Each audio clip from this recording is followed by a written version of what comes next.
안녕하세요, 최호섭입니다. 우리나라에도 서피스 끝판왕이라고 불리는 서피스 허브 2가 드디어 발표되고 정식 출시됩니다. 서피스라고 하면은 흔히 이제 마이크로소프트에 분리되는 태블릿 형태의 PC를 먼저 떠올리거나 혹은 제가 쓰는 이 서피스 랩톱 같은 이런 노트북, 그리고 또 그 키보드가 또 딱 분리되는 서피스 북 같은 걸 또 기억하시는 분들도 계실 거예요. 근데 서피스는 아주 작은 컴퓨터부터 아주 큰 컴퓨터까지 굉장히 스펙트럼이 넓거든요. 이번에 이제 새로 2세대 제품 나온 서피스 고도 있고요. 아까 얘기했던 서피스 프로, 그리고 이 랩톱 서피스 북 같은 건 이미 잘 알려져 있죠. 그리고 좀 커다란 일체형 데스크톱 PC인 서피스 스튜디오도 있어요. 그리고 이번에 새로 나온 회의실용 전자칠판 컴퓨터 서피스 허브까지 화면 크기나 이런 특성을 굉장히 세분화해서 나눠놨어요. 자, 그래서 오늘은 서피스 허브에 대해서 먼저 이야기할 건데요. 좀 이야기가 길어질 것 같아서 아마 이것도 2편으로 될 것 같습니다. 그래서 보시고 기기에 대한 이야기는 2편에 하고, 오늘 이야기에는 서피스 허브가 왜 나오게 됐는지 그 배경에 대해서 이야기를 해보려고 해요. 왜 이 이야기를 하냐면 제가 이 서피스 허브 개념을 만들고 이 서피스 허브를 실제로 설계하는데 굉장히 중요한 역할을 했던 마이크로소프트의 임원을 한 2년 전에 만나서 이야기를 들었거든요. 사실 그때 이제 서피스 허브에 대한 개발 이야기를 들었는데 그게 이제 드디어 국내에 출시가 된 거죠. 서피스 개념에 대한 이야기가 될 것 같은데 저는 좀 이런 얘기가 재밌는 것 같은데 어떠실지 모르겠어요. 제품 얘기가 먼저 더 궁금하시다고 하면은 다음 이야기를 먼저 보시면 좋을 것 같습니다. 서피스 허브는 가장 큰 서피스예요. 50인치, 80인치 이렇게 되죠.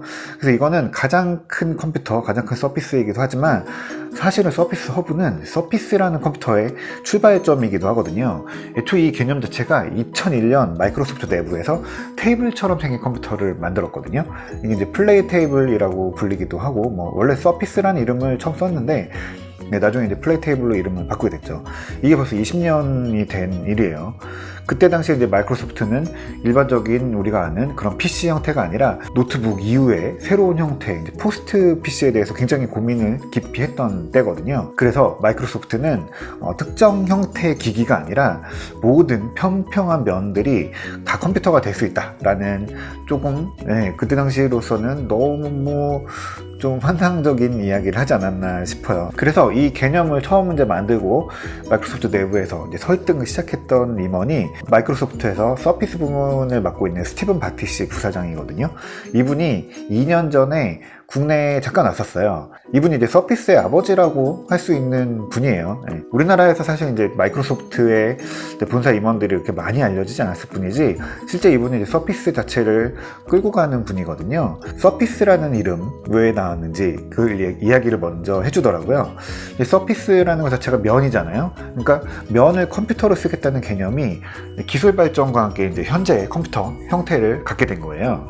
처음 이 서피스 이제 플레이 테이블이나 이런 가질 때는 정말 테이블이었고 테이블에 디스플레이를 달고 그 밑에 이제 컴퓨터를 넣어서 굉장히 커다란 이제 테이블 형태의 컴퓨터였는데 그때 당시에 이제 큰 디스플레이를 만들기도 어려웠고 또 LCD나 터치스크린 이런 것도 그렇게 아주 대중화됐던 때가 아니거든요. 컴퓨터도 데스크탑이 주도하던 때였죠. 하지만 그게 테이블 역할도 하면서 동시에 컴퓨터가 될 수도 있다라는 개념 자체는 굉장히 명확했던 컨셉 제품인 거죠. 스티븐 바티시 부사장은 이걸 이제 서피스 컴퓨팅이라고 정의를 했어요. 그래서 그거 관련해서 그때 이제 논문도 썼다고 하더라고요. 그리고 이제 생각을 하게 된 거죠. 언젠가 이 기술이 허락하게 되면 더 나은 디스플레이, CPU, 배터리 이런 것들 기술이 허락하게 되면은 미래에는 이제 거의 모든 사물이 컴퓨터가 될 수 있고 모든 평평한 면이 디스플레이가 될 수 있다. 이런 생각을 하게 된 거예요. 그래서 테이블이나 벽처럼 우리 주변에 있는 존재들이 다 컴퓨터가 되고 컴퓨팅이 우리 공기 같은 존재가 될 수 있다는 거예요.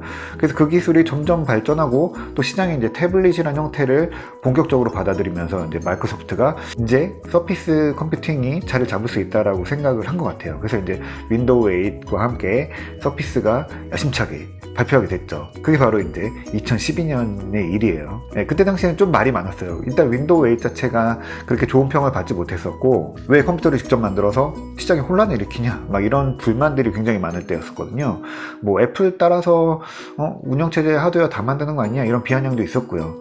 그때가 이제 사실은 마이크로소프트가 가장 힘들었던 때가 아닌가 싶어요. 근데 결국에 이제 시간 지나고 나서 보면은 서피스는 이제 단순한 뭐 PC를 하나 만든 뭐 이런 게 아니라 하나의 브랜드로 미래의 이제 윈도우를 결정해 나가는 하드웨어가 되고 있어요. 뭐 구글도 그렇지만 결국에 운영체제 만드는 회사들이 하드웨어를 같이 손을 댈 수밖에 없거든요.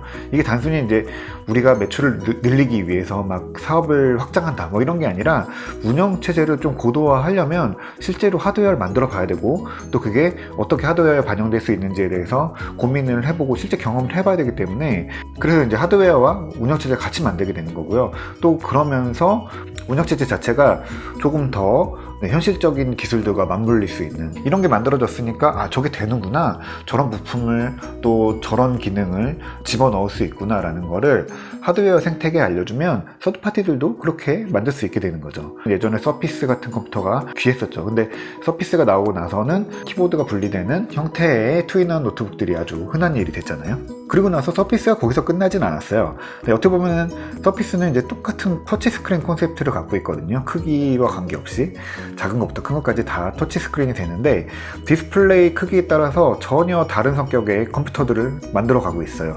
키보드가 분리되는 서피스북 같은 거는 처음에 굉장히 놀라웠죠. 그 키보드가 분리된다기보다는 디스플레이가 분리돼서 태블릿 형태로 쓰고 좀 고성능이 필요하면은 키보드 독을 붙이는 뭐 그런 형태인데, 아주 굉장히 충격적이었죠. 저 새벽에 보다가 막 소리 질렀던 기억이 다 나는데, 뭐 그런 컴퓨터도 있고, 아주 커다란 일체형 PC인데 그게 이제 화면이 이렇게 눕혀지는 서피스 스튜디오죠. 이거 정말 제가 가장 탐나는 윈도우 컴퓨터 중에 하나인데, 일체형 컴퓨터이면서도 화면을 바닥에 눕혀서 펜을 쓸 수 있도록 한다. 이거 굉장히 좋은 아이디어거든요.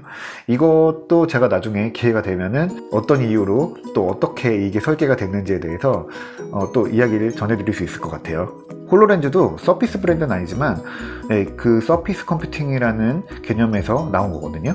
그러니까 이 고글을 쓰면 뭐 가상현실, 증강현실 이런 걸 띄우는 거 외에도 벽면을 인지하니까 벽면을 큰 디스플레이로 쓰는 그런 컨셉들도 발표가 됐었죠. 그리고 또 뭐 테이블 위에 마인크래프트를 올려놓는다든지 뭐 이런 증강현실 콘텐츠들도 결국에 보면은 모든 면을 컴퓨터로 쓰겠다라는 서피스 컴퓨팅의 개념인 거예요. 그러면서 이제 그 개념의 가장 큰 형태가 되는 하드웨어가 바로 서피스 허브입니다.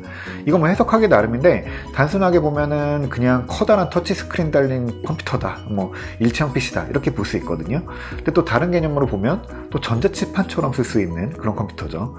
그래서 바로 이제 서피스 허브가 바라보는 면은 화이트보드, 그 전자칠판인 거죠. 칠판에 이제 컴퓨터를 넣으면은 회의 환경이 이렇게 달라질 수 있겠다라는 뭐 그런 접근이 더 맞겠네요. 서피스 허브는 일단 개인용 컴퓨터는 아니에요. 이거 절대 개인이 살 수 있는 컴퓨터 아닙니다. 공용 컴퓨터의 개념이 강하고요. 하나의 컴퓨터를 어떻게 여러 사람이 있으면 좋을지 이런 거에 대한 고민들이 굉장히 잘 녹아 있어요. 그 주요 타겟이 뭐 가정이나 개인이 아니라 기업이고 법인입니다. 이게 놓이는 위치도 뭐 책상이나 개인 뭐 공간 이런 게 아니라 회의실을 목표로 하고 있는 기기예요. 빔 프로젝터를 통한 일반적인 회의들 많이 있죠. 근데 그런 게 아니라 이거는 굉장히 인터랙티브하고 모두가 참여할 수 있는 쉽게 자기 이야기를 전달할 수 있는 그런 형태의 회의용 컴퓨터인 거죠. 그래서 이걸 위해서 펜이랑 터치스크린, 카메라가 있고요. 아주 좋은 마이크가 있어요. 이거 제가 나중에 기기 얘기할 때 말씀드리겠지만 마이크가 진짜 좋거든요. 그래서 이 안에 있는 모든 사람들의 목소리를 잘 담아낼 수 있도록 그렇게 하는 기능들이 있어요. 또 서피스 허브를 위한 전용 OS도 있고요.